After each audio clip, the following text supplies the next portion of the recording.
What's your message to Americans both here and abroad who are not only concerned about the U.S. potentially getting involved in another conflict in the Middle East, but worry about the potential for retaliation here at home? Yeah, well, I don't want to get involved either, but I've been saying for 20 years, maybe longer, that Iran cannot have a nuclear weapon. I've been saying it for a long time.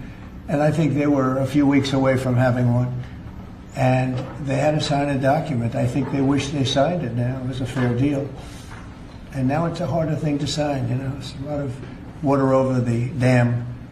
But, you know, it's very, I say it very simply. Iran can't have a nuclear weapon. Too much devastation. And they'd use it. You know, I believe they'd use it. Others won't use it, but I believe they'd use it. So that's it. It's very simple as far as I'm concerned. They can't have a nuclear weapon. He said I was going back home to make a ceasefire. Not a ceasefire. We're long beyond ceasefire. And I said, why do you say that? Why would you say ceasefire? It's a bad term to use. Because a ceasefire means like everything's going swimmingly, we'll take a little time off. It's not.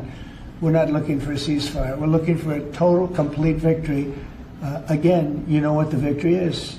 No nuclear weapon. Mr. President. So I thought it was a very badly worded statement by him, and obviously I let him know that. Mr. President, can you share some of what you've told Israeli Prime Minister Benjamin Netanyahu? He said, keep going. What do I say? Have you given him any indication? Speak to him every day.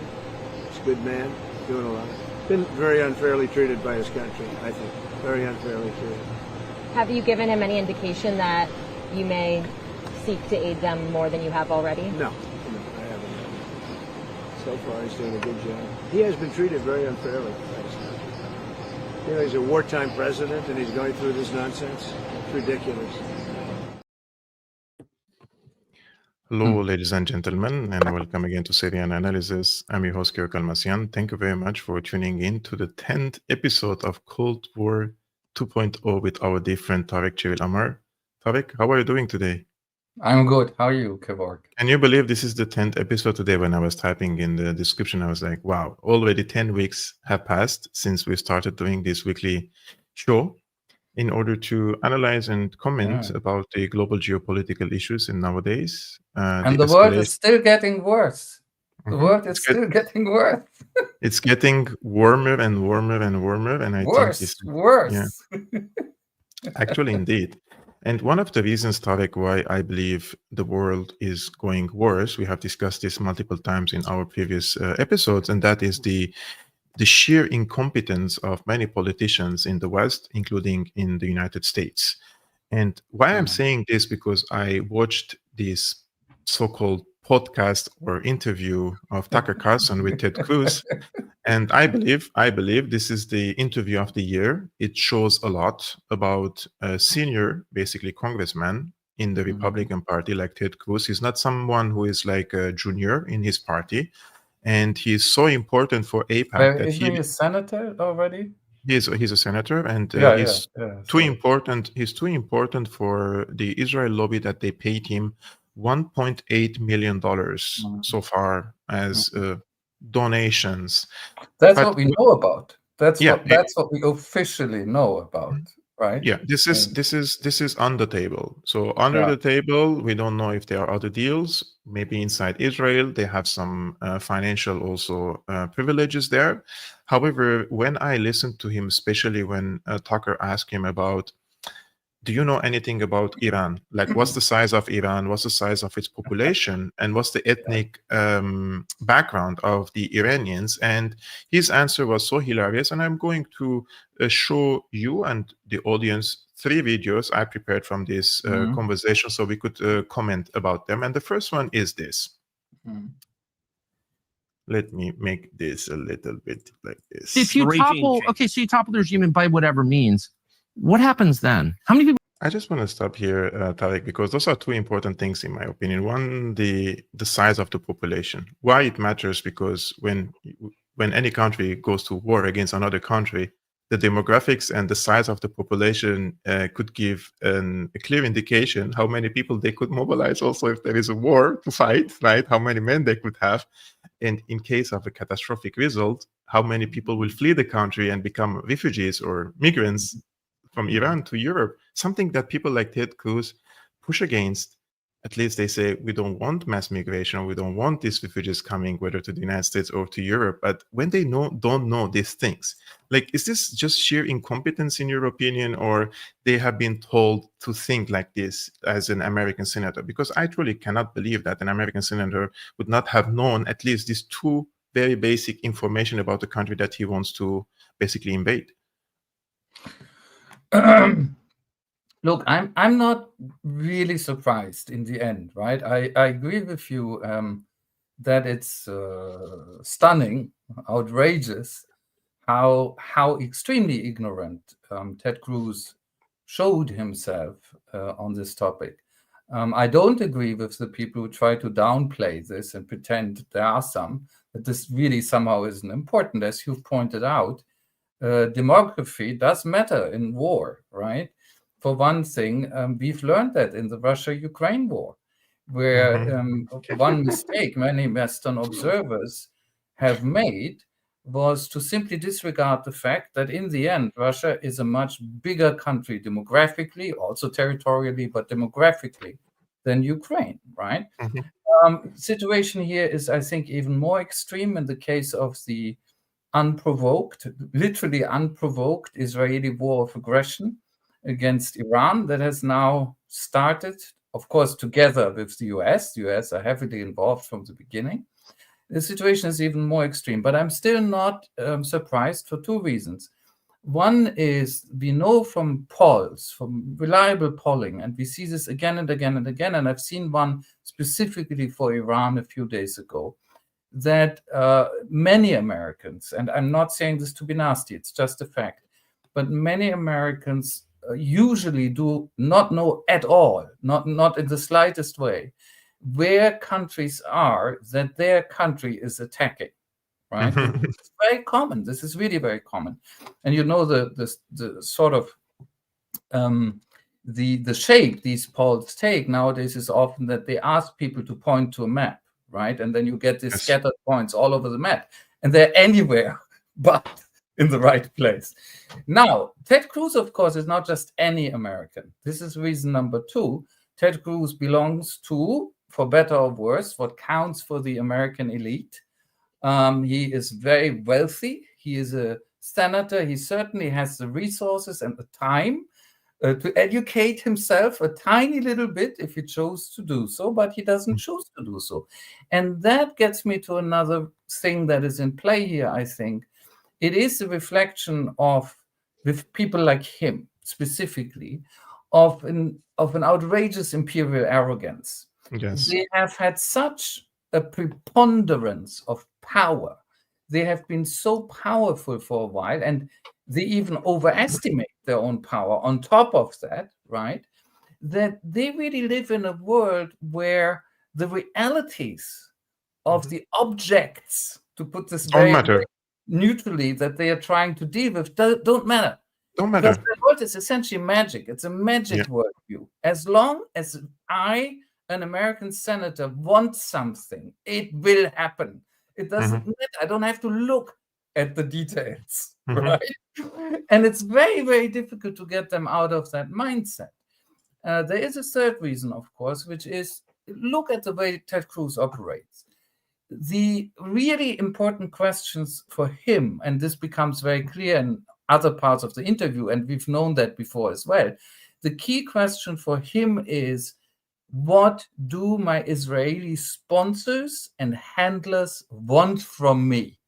Yes. And they're not asking him for the population of Iran. They are asking him to do certain things in American politics and media, most of all. This is what he's supposed to do. And he's almost never challenged. So he's gotten away with being so incredibly negligent about what actually are his official duties as a public servant to the American people, which he actually is, right? Yes. Because it doesn't matter. What really matters to him is his service to Israel. This is really complete. That's the point here. Look how much money he received, Tarik, from the AIPAC. And I bet you it's more. I mean, this is AIPAC, and which they can track, right? But Kevork, with all these people, we will learn in the future, we have probably learned already with many of them, that there are multiple other ways in which they benefit, right? Exactly. So I'm sure this is just sort of the basis, and then there's a lot that is added on to that. I also want to show you this photo, Tarik, and I would tell you why Iran shouldn't have nuclear weapons, because if Iran has nuclear weapons, then they could use these nuclear weapons and blow up entire cities, right? And here is You a mean like proof Gaza, right? Like Gaza. And here is a Yeah. proof of how things could go wrong if we give a nuclear weapon to Iran. And this is an argument I have seen via many talking heads, including the daughter of Jordan Peterson the other day, whose I don't know qualification, I believe, is being the daughter of Jordan Peterson. And but most of these people in the United States and Canada, Tarik, are coming from the position of Christianity. Now, I'm a Christian Orthodox, and you're also Christian yourself. You're Catholic, and now, I mean, at least we're born, let's say, in a Christian family. No, I agree with you. Yeah. Yeah, and if we listen to these, let's say, American evangelicals or Christian Zionists, and this is what they're telling us, basically. I will show you this video again by Ted Cruz, who justified his position on Israel by saying that he learned during his 5th grade that those who bless Israel will be blessed, and those who curse Israel will be cursed, and that's why we have to support the current government in Israel. I don't know where to start with this, Tarik, but basically... Well, look, one observation we have to make, look, the United States are, of course, we've talked about this before, they are already at war with Iran, right? That this whole charade that they're not involved yet, or not really involved, or whatever, that's all nonsense. But if this escalates further, and we enter a full-blown, very open, direct clash between the United States of America and the Islamic Republic of Iran, then, of course, we would have to understand that the Iranians would be fighting against very dangerous religious fundamentalists. Yes. The Iranians would be fighting against very dangerous religious fundamentalists, like a cult. They're talking like a cult. Yes. It's perverse. You know, our Western propaganda has been trying to convince us for decades, since they exist, right, in this shape, that Iran is a country of religious fundamentalists. It is officially, it has theocratic elements. It is officially an Islamic Republic. But if you really look at how politics is made and shaped, I think there's a very strong case for saying that America is a much more fundamentalist country. It really is. You have a very influential senator here who is literally telling you that the reason for contemporary and extremely violent and extremely illegal policy is that there's something that was said in the Bible, in the Old Testament, right? That is classical fundamentalism. There's no two ways about it.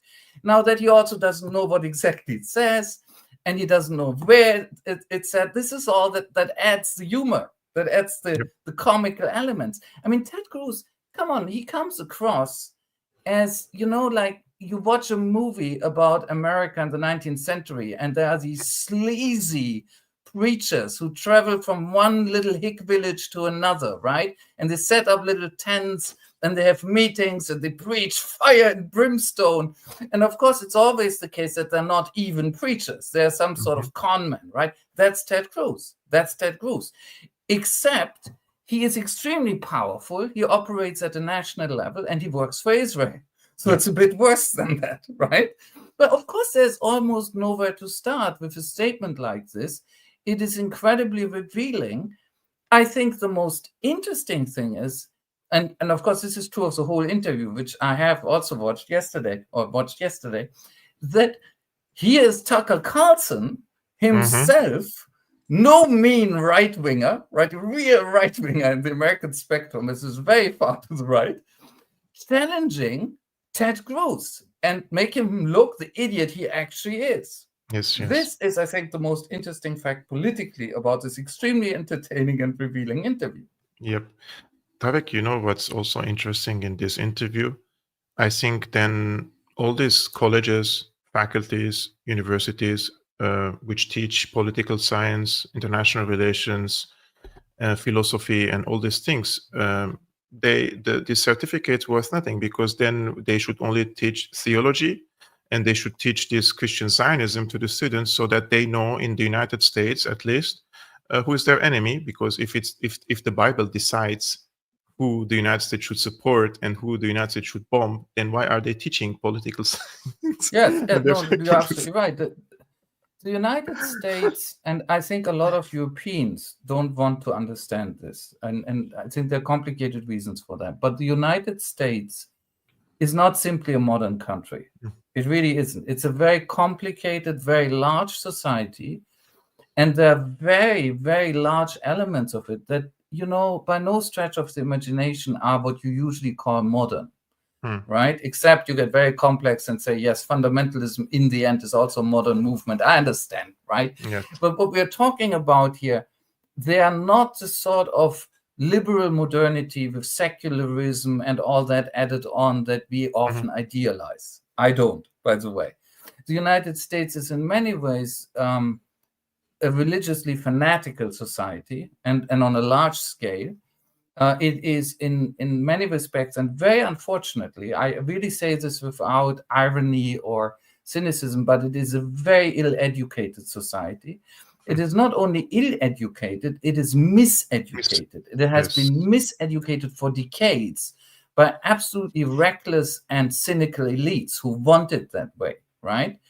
It is very open to various forms, not only of fundamentalism, but also various forms of apocalyptic beliefs, millenarianisms, really. And Christian Zionism is a form of an apocalyptic belief. It's an apocalyptic cult, after all, right? Because it centers on this idea that the prophecies have to come true, and the Jews have to gather back in Zion, and then the end times will begin, and so on.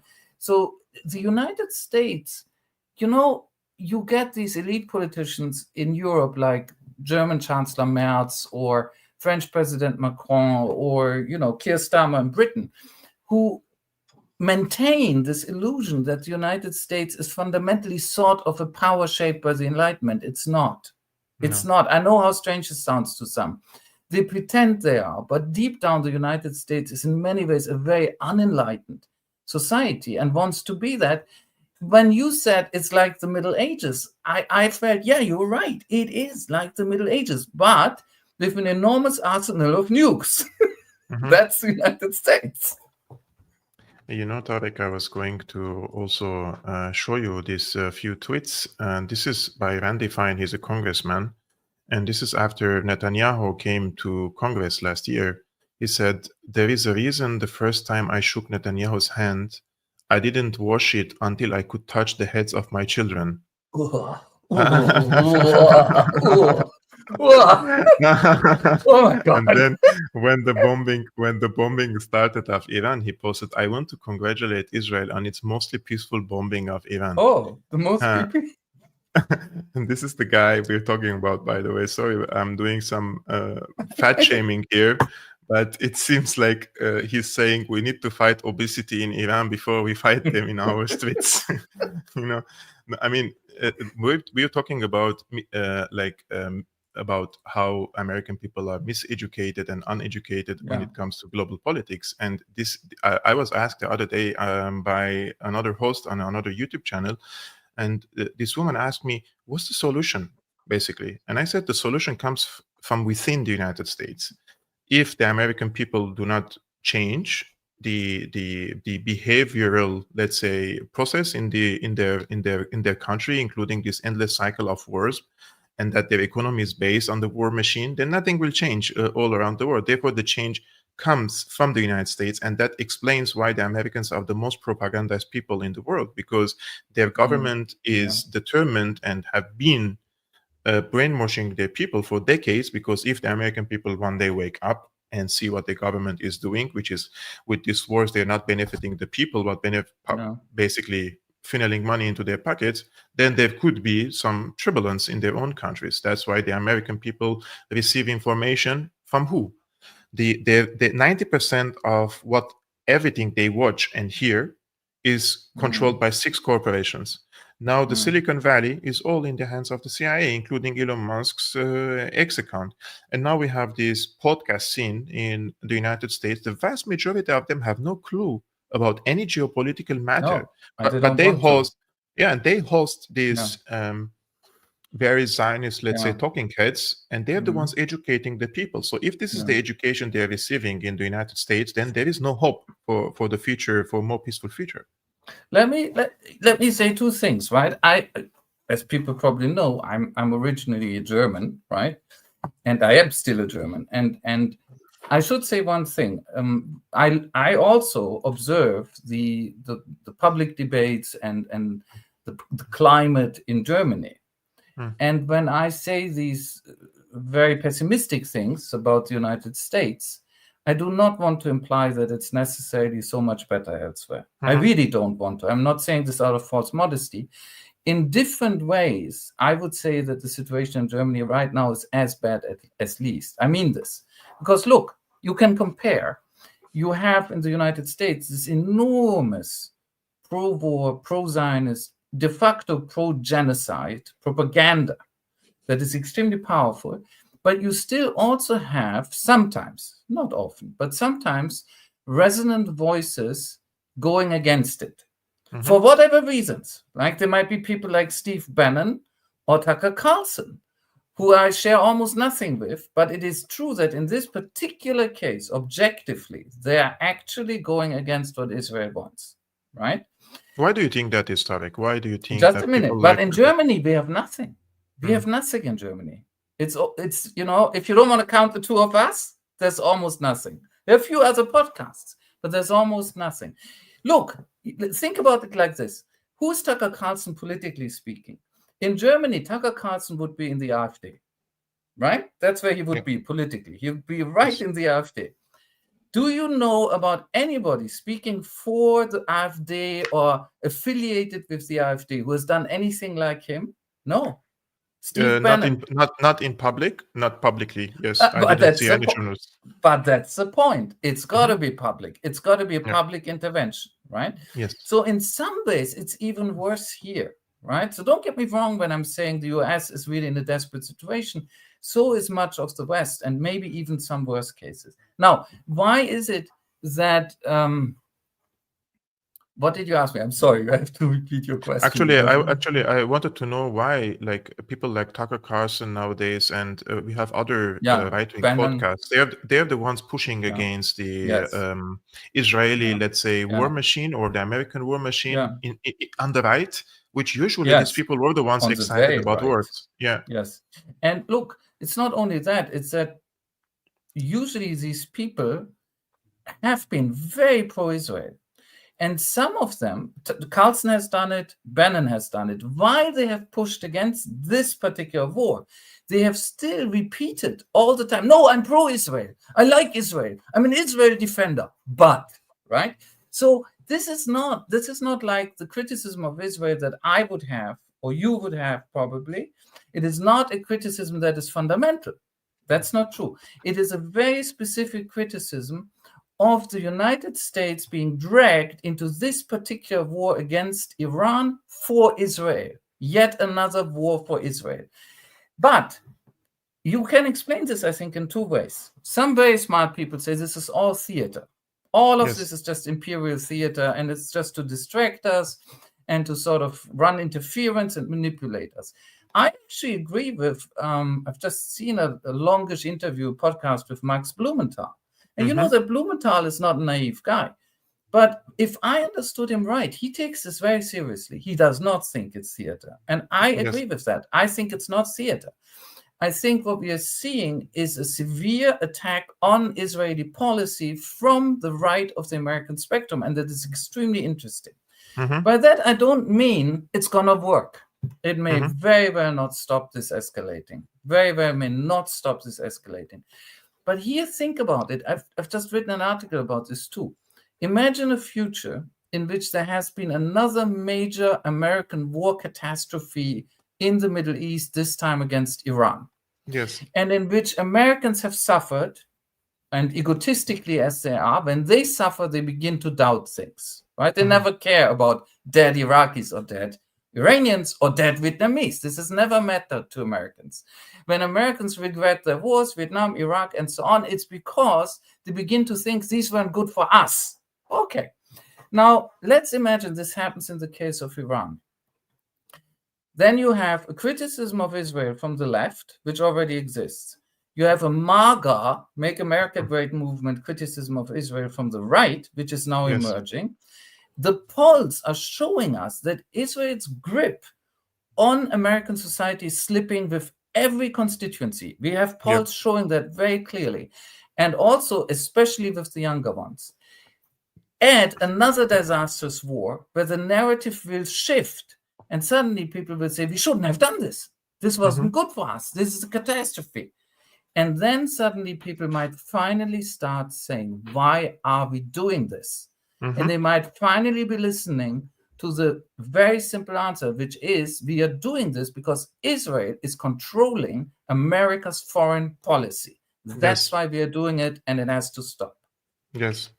Yesterday, I saw some of the commentators, one of which also works for the Daily Wire, basically, for what was the name of Shapiro's channel, and they were like on the side of Tucker Carlson. And this is, I think, the real danger in the right-wing scene in the United States, creating this rift in the right. That Trump, I believe, he mismanaged this because he's now attacking also Tucker Carlson, and I think he broke his popular base into half, and now some other figure will come. Some other figure will come out of this movement, which is opposing the Israeli war against Iran, and they could be a very serious competitor for presidency in the next elections. Exactly, because look, here's the thing: when you look up the term MAGA, which I've recently done, right, just to see how people define it now, you will often find on the internet reputable sources saying MAGA is a synonym for Trumpism. Same thing, Trumpism, MAGA, and that's wrong. In a very important way, MAGA isn't Trumpism. MAGA is a much broader and older movement. And I'm saying this without any sympathy. I'm on the opposite side of the political spectrum, right? I'm the part of the population MAGA usually hates. And politically, I can't stand MAGA, right? Let's be open. But as a historian and fairly reasonable guy sometimes, I have to tell you, MAGA is old. It has roots going back easily to the beginning of the 19th century. It's about everything: nativism, know-nothings, isolationism, the first America First movement before going into World War II. And then, of course, recently the Tea Party. And. MAGA has all of these things. That's where it's coming from. It's a very old movement. And sometimes it's less powerful, and sometimes it's powerful. Right now, it's very powerful, and it's transforming itself while it's growing historically. And the story of Trump is of a very, very intuitive politician, and there's something about that. He is a gifted politician, which is probably bad, but he is. A very intuitive politician who has harnessed that force, but he didn't create it. And the point is, it's like a tiger he's riding. He's not the tiger, and he's not the brain of the tiger. He was riding it for now. And that tiger can also throw him off one day again. He knows that. And that is why Trump is in this enormous, he's in this enormous sort of catch-22 now, because he has to obey Israel. I think they have incredible holds over him, financial and maybe blackmail as well. But he knows, at least with his intuition, he knows he can't simply split the MAGA base. He's in a real bind right now. Yep. I just want to say a few things before we continue this discussion. I made our friend Adrian the moderator of the live chat because they told me they are spammers. Look, if there are people coming, let's say, posting opposing views, they're more than welcome. Okay, whether they are against me, my opinions, or against Tarik, whether they're Zionists or not, I really don't care if people come and post comments. If it's spamming, like automated comments, or somebody is just trying to cause, let's say, the chat to fight against each other and cursing and using these slander words, etc., that's okay. So if somebody disagrees with me or posts political opinion that they are disagreeing with us, it's totally welcomed here. Okay, so I trust Adrian that he can, if he sees this, because he comes to this live streaming every day when I post, and I see his name and his commentaries, and he's been respectful and sometimes disagreeing with me, sometimes agreeing with me. I don't really care when people disagree with me. Only when they're causing, it's not like a trouble, but causing serious polarization by using slander words or attacking or doing something that the people cannot focus on the conversation. The reason we are doing this Cold War 2.0 is for educational reasons. Sometimes you agree, sometimes you disagree. Sometimes guests come, have the guests, have the viewers agree, and have the viewers don't agree. And sometimes guests come, most of you agree with him, sometimes most of you don't agree with him, guys. So this is the reason why we do this type of conversations here. It's not like we're trying to create narratives, but we're trying to have like a friendly conversation about current day's geopolitics. Sometimes I learn a lot from the guests, and sometimes I listen to the guests and I disagree and I intervene, for example, to push back or ask further questions. So this show is called Cold War 2.0. We do this usually we do every Friday, 5 p.m. Central European Time, 11 a.m. Eastern American Time. However, today, exceptionally, we have done it on Thursday because tomorrow I'm not able to do a live stream. So I'm thankful for Tarik to come today for this show so we could do this conversation today for you guys. So if you like Tarik's analysis and commentaries, you can find also his written analysis, who posts regularly on his Substack, substack.com/@Tarik Cyril Amar. So you can also find his writings there. And if you're liking this conversation that we do with Tarik on a weekly basis, the simple thing to do to support this show is to hit the like button, thumbs up, and subscribe to this YouTube channel. Tarik, I will show you now a final video for Ted Cruz because he claims that AIPAC is not actually a foreign lobby. Because he receives the money from AIPAC. So what do we expect from him from this? But it's funny to watch, to be honest with you, this exchange. It's weird, but it's lobbying on behalf of the interests of another country. So that's not true at all. And if It's not true. Wow. I mean, I watched it yesterday. This is not new to me, but just watching it again, it's breathtaking. It's among other things, in a very, very dark way, one of the funniest things I've ever seen. I told you this is the interview of the year for me, at least for now. Unbelievable. Look, have you ever seen a movie called Collateral? Yeah. Collateral? Don't worry. Yes. So there's a hired killer in Collateral, right? And he shoots somebody, and that person, his victim, falls through a window and crashes down 1 or 2 floors and dies. And then somebody reproaches him and says, "You shot him, you killed him." And the killer says, "I didn't kill him. The bullets and the fall killed him." Right? And that's what Ted Cruz reminds me of, right? It's not lobbying for Israel. It's lobbying for America and Israel. Yeah. It's hilarious. But look, here's something interesting about this insane exchange. Once again, the first interesting point is the way that Ted Cruz can be cornered on this and made to look completely insane and foolish, right? And absurd. He's literally absurd. Is very easy. It's not hard to do, right? Why is it happening only now? Why is it happening by somebody like Tucker Carlson, right? And also, why is it not happening? You could see Tucker do this, but relent, right? He challenges him once, he challenges him twice, and he changes the topic. He doesn't. He keeps pushing. He really wants to sort of expose him.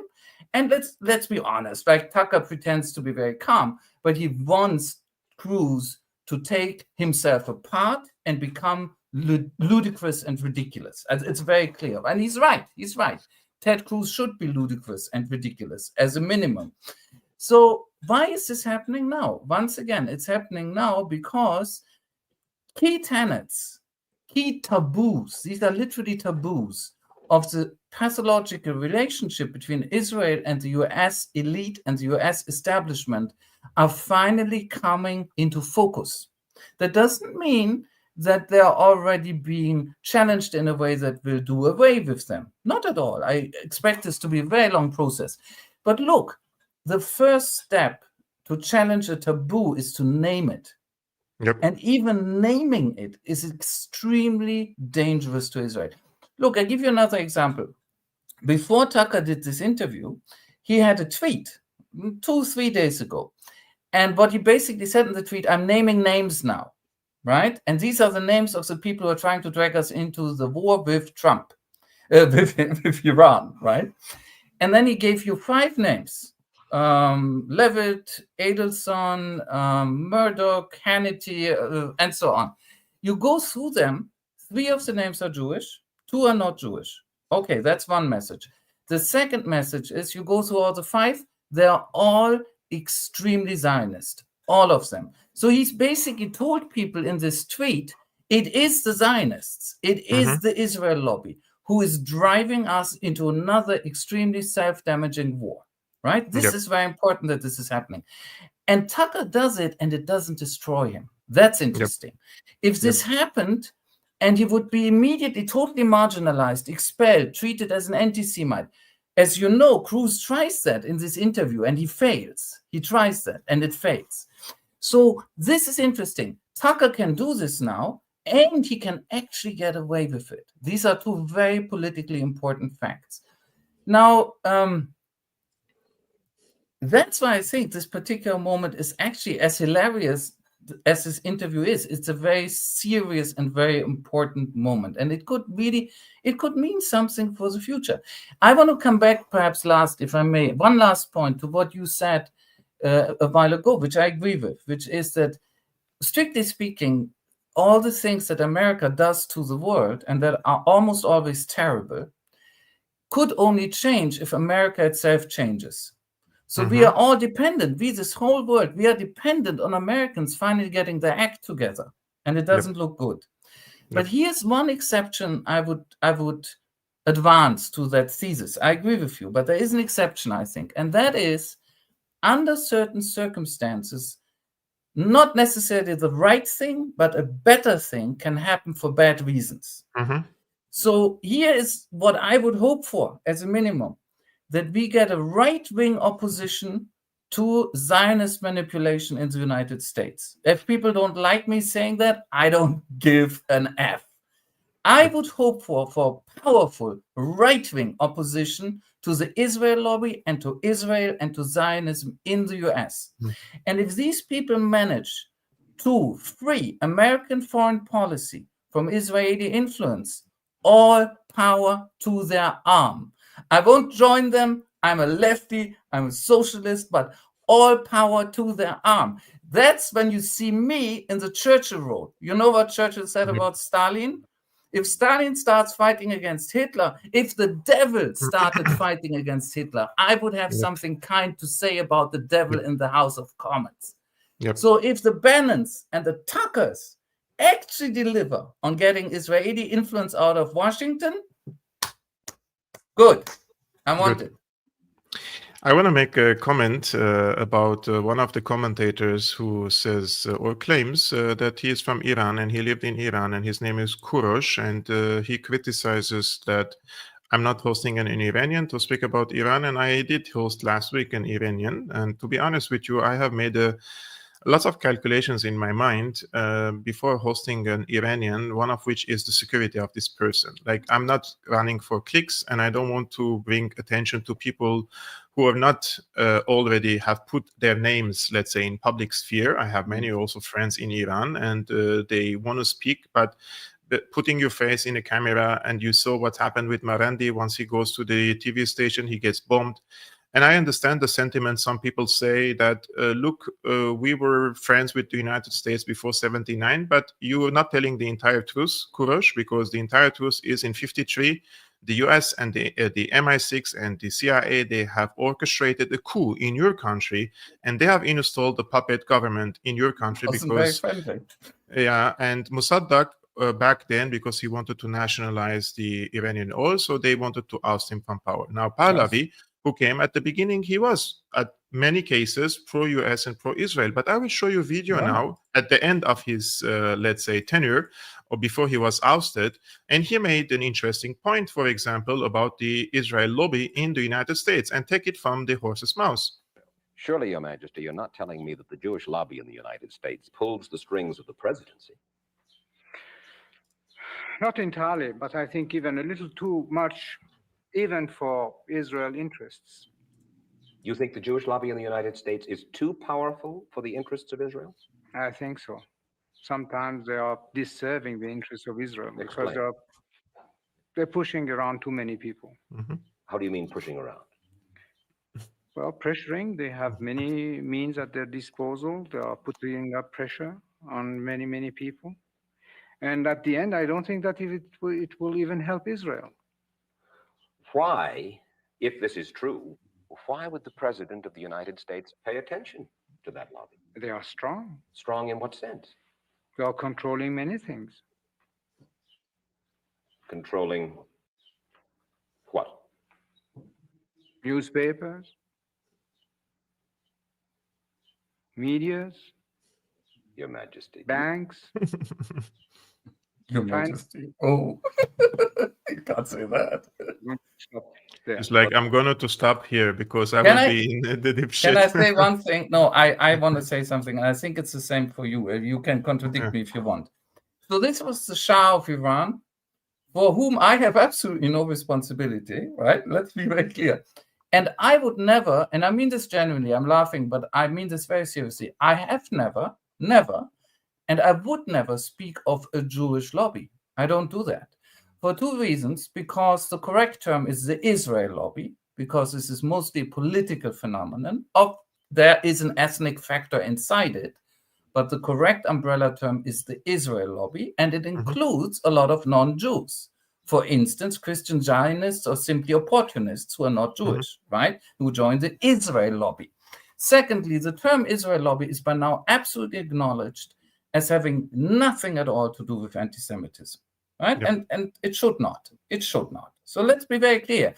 When he talks of a Jewish lobby, the Shah can do that if he wants to. I think I speak for you as well, Kevork. We don't do that. We speak of the Israel lobby, and that's not just a word game. That's a really important difference, right?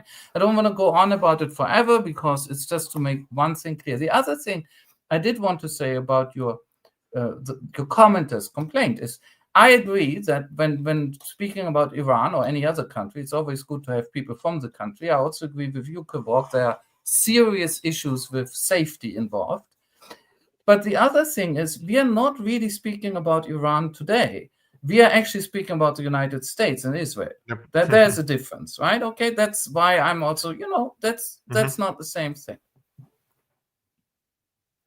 Therefore, just I think whoever this Kurdish person is, he says now I support Azerbaijan against Armenia and all this stuff. I think now it's okay. Now we see your point. Yeah. Tarik, we have a German chancellor. He is saying that now Israel is doing the Drecksarbeit, which is the dirty job for us. It's worse. First of all, how do you explain this statement, and what dirty job Israel is doing for the Chancellor of Germany? Yeah, look, Friedrich Merz, right? We're talking about Friedrich Merz. He has actually used exactly this term, Drecksarbeit, which in English translates as dirty job or dirty work, right?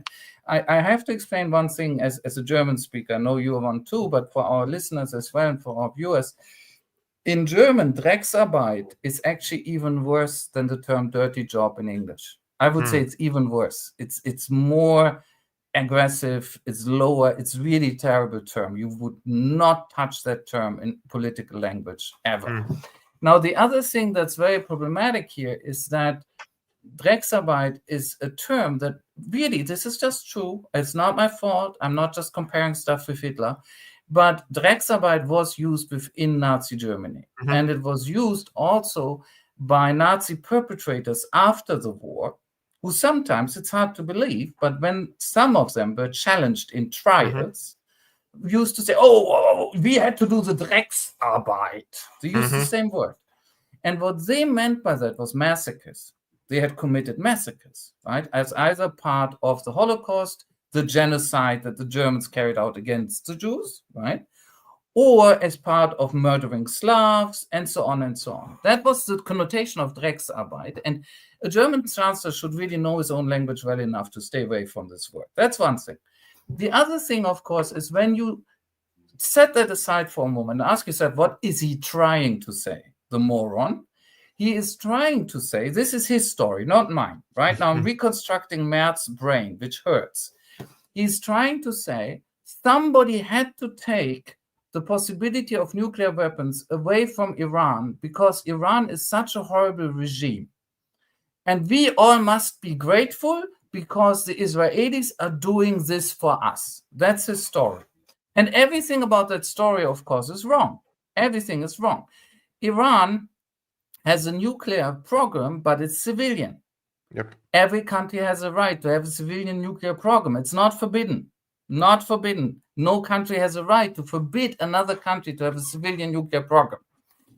There was an allegation, a claim, not a fact, that secretly Iran was also trying to spin off the development of nuclear weapons.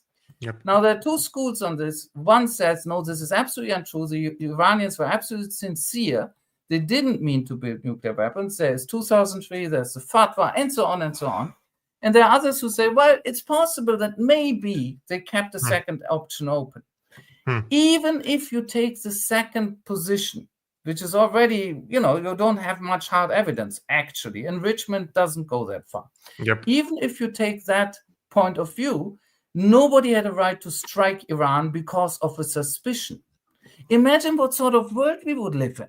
Imagine one day, the Germans are now talking about acquiring nukes. I've mentioned this before. Imagine one day a Russian president says, you know what? I don't like this talk about nuclear bombs with the Germans. Yep. And I think the Germans are developing them, but secretly. And because it's a secret, I don't have to give you any evidence. Yes. Whoa! And now I'm attacking the German in a preemptive strike. What would the Germans say?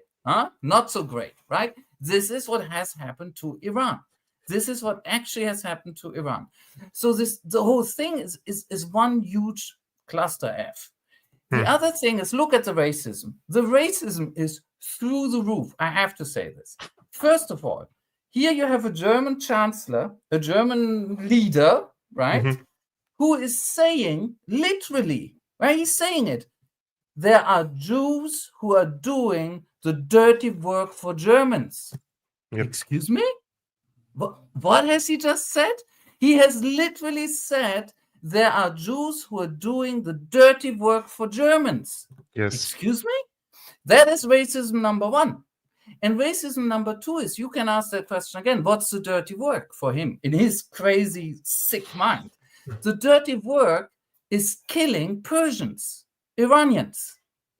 So the dirty work in his racist mind is killing brown people. This is how he sees them. They're not white. They're not like Germans. They're brown like people Ukrainians. over there, right? They're not Ukrainians. Even killing them is not just war. In his mind, it's dirty work. You have to kill the brown people. How colonialist can you get? It's dirty work to kill the brown people. And it's done by Jews. That's what he's telling us. The Israelis are, 99% Jews for Germans. Excuse me, what is not wrong in the brain of this person? Yep. How did this happen? How can he be not only a chancellor in Germany, but anything except working at a burger joint? And actually, I like a lot of people working at burger joints. So don't get me wrong. I mean this metaphorically. We meant BlackRock. Guys. Yes. Exactly. One of the right-wing talking heads in Germany, who he seems very excited and enthusiastic about Israel, unlike Tucker Carlson. His name is Julian Reichelt, I think. Julian, he posted something yesterday, which is hilarious. He said, I hate to break it to you guys, but International law doesn't exist. It never has, and it never will. It is completely worthless piece of paper that has always only protected monsters and dictatorships. Anyone who argues with international law is simply not very smart. So basically, he is reversing the logic of, there is no international law, which is serving the empire, but he turns it around and he says they're serving the dictators and the monsters. Yes. So we shouldn't be abided by international law and probably go ahead and bomb Iran in this case. Okay, here's the logic of Julian Reichelt transposed to criminal law. So you see a gang of serial killers, sadistic serial killers, and they invade a big shopping mall and they murder everybody in the most sadistic manner, right? And your comment on this is, the law doesn't exist. That's your comment, right? Yeah. That means in Reichelt's head, right, which is almost as productive as that of the Chancellor Merz, in Reichelt's head, the existence of enormous crimes proves that the law doesn't exist. That's true. Brilliant logic, right? Now, let's not get into the minor contradiction that people like Reichelt have for years been going on about the fact that, in their view, Russia broke international law when it invaded Ukraine. And for them, that was a big deal. Apparently, international law existed in a major way for them until the Israelis decided to give a fuck, right? That's what really happened here. And the genocide, well, Julian didn't even realize there was a genocide, and he still doesn't realize. So that doesn't even disturb him, right? Look, the problem with people like Julian Reichelt, it's not even that they're completely insane. They are. He's a completely insane, perverted mind. The problem is that in Germany, people like that matter.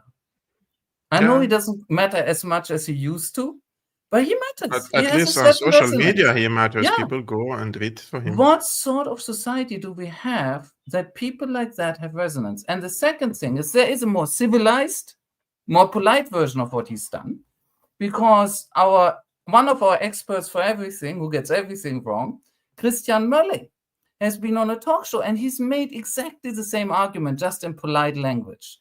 He's also been saying, oh, look, we live in a lawless world, which we make. We, the West, make the world very lawless.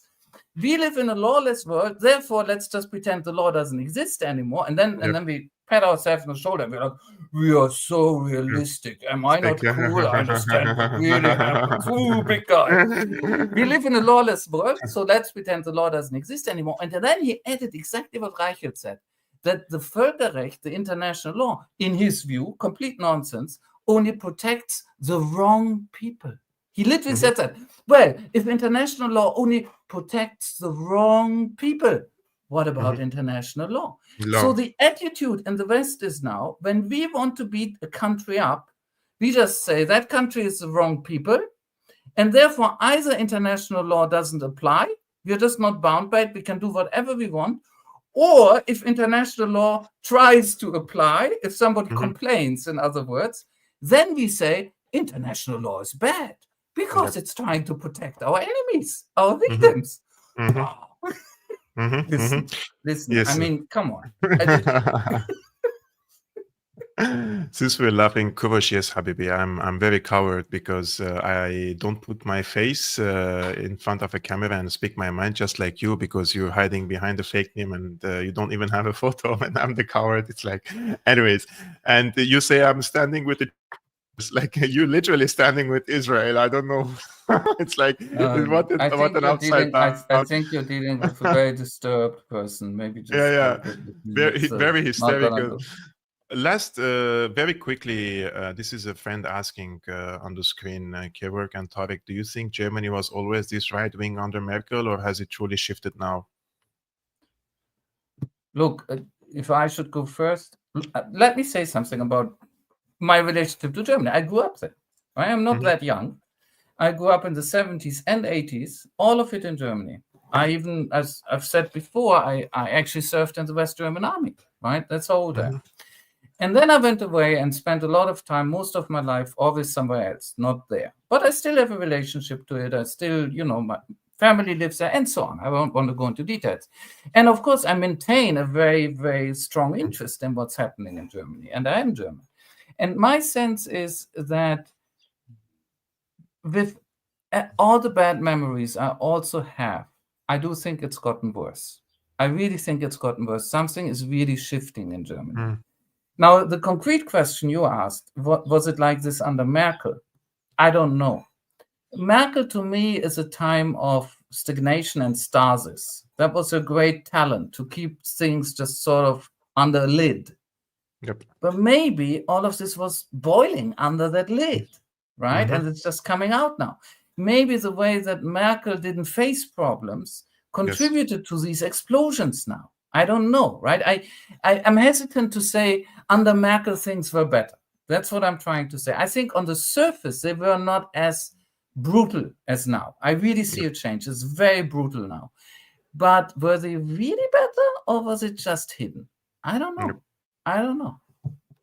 I also think that the Israel lobby has increased and accelerated its lobbying in Germany as well in the past years. And absolutely. There are so many incidences that I have seen with my own eyes. Look at Berlin. Look at Wegener, mayor of Berlin, and the behavior of the Berlin police force. Look at that, right? Yep. So this is also a topic for another show, guys. Today, this is going to the end of our conversation with Dr. Tarik Cyril Amar. This is our 10th episode of Cold War 2.0. If you like this conversation, even if you disagree with us, we invite you to stay. We invite you to like and subscribe. If you don't like it, put a thumbs down. It's okay. You're on a free and democratic podcast. You can criticize me. You can criticize Tarik, and we definitely like to read your comments, so that's no problem at all. So guys, thank you so much for tuning in. Tomorrow is not going to be a show, unfortunately, till Monday. On Monday, we're going to do with our friend Richard Medhurst at 5 p.m. Central European Time, 11 a.m. Eastern American Time. So if you're looking forward to that, please subscribe to this one. Yeah, me too. He's also in trouble for criticizing Israel, and all of a sudden he became a terrorist supporter. Yes, he even became a member of Hamas. I know. It's scandalous. Absolutely scandalous. So we will have him. So if he has also any campaign crowdfunding to support him for his legal fees and stuff, so we can also support him, guys. Okay, stay tuned. Have a great weekend, and peace be upon you, upon your families, and peace be upon you, Tarik. Salam. Thank you.